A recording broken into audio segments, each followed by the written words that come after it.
Hello, my name is Dr. Tisha Evans, and I am a licensed clinical psychologist and CEO of Your Therapy Now. Therapy designed for you, your life, and your goals.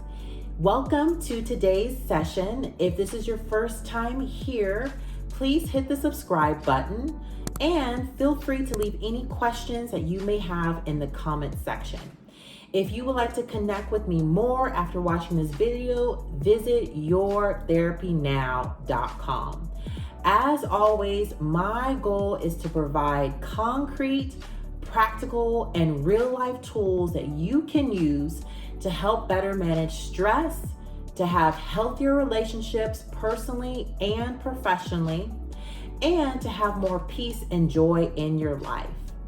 If you are a Christian, which I am, I love taking faith and mental health and combining those two areas to provide tools so that you can live the way God designed for you to live. All right, let's go ahead and jump into today's live session, which is coping with systematic racism. This is a very personal topic to me, particularly because I'm African American and I've dealt with systematic racism in a lot of different institutions and in a variety of settings. And so my hope today is to provide 3 practical tools that you can use to help you if you have dealt with systematic racism yourself and to help you heal from that. So tip number 1 is first putting to words when you have experienced racism. And I say that because so often we as people of color can experience these things and not even know it. And so when we go day to day and experience discrimination and systematic racism, it is a form of trauma. And that form of trauma is due its attention to be processed and to create a plan to be able to heal from that. Tip number 2 is being able to process it and recognize that it is trauma. It's a traumatic experience to deal with racism or be robbed of certain opportunities or to be treated a certain way because of the color of your skin.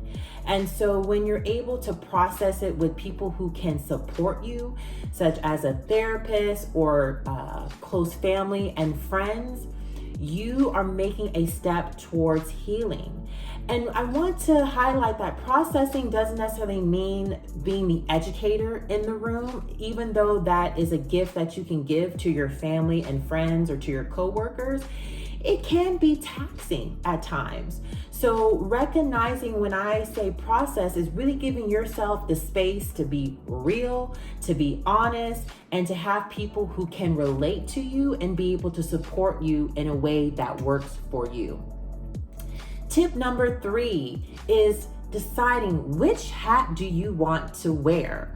One hat is the educator hat, right? Where you're informing people and educating people about racism and things that can be done so that those institutions can be better or your community can be better.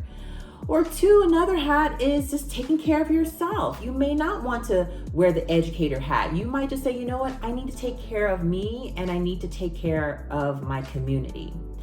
Also, too, there's the hat of being an advocate, right? Advocating for change, or the hat of being an ally. And so it's so important that you decide what hat you're going to wear that day, and knowing that a different hat might be worn the next day, and that's okay.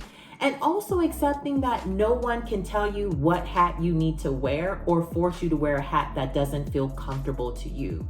And so taking your power back and taking steps to healthy healing and healthy coping mechanism is really deciding, okay, I'm dealing with the systematic racism, I'm processing it, and what do I want to do about it so that I don't feel powerless?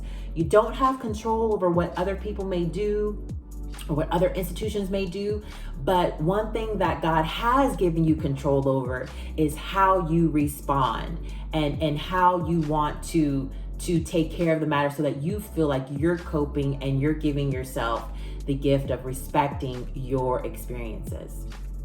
All right, I know definitely not a easy topic to talk about, but I do hope and pray that these 3 tools can be the step in the right direction to help you cope with systematic racism that you may have experienced. As always, make sure to hit the subscribe button. And if you have any questions or comments, leave those in the comment section. And feel free to connect with me more by visiting yourtherapynow.com. Be well.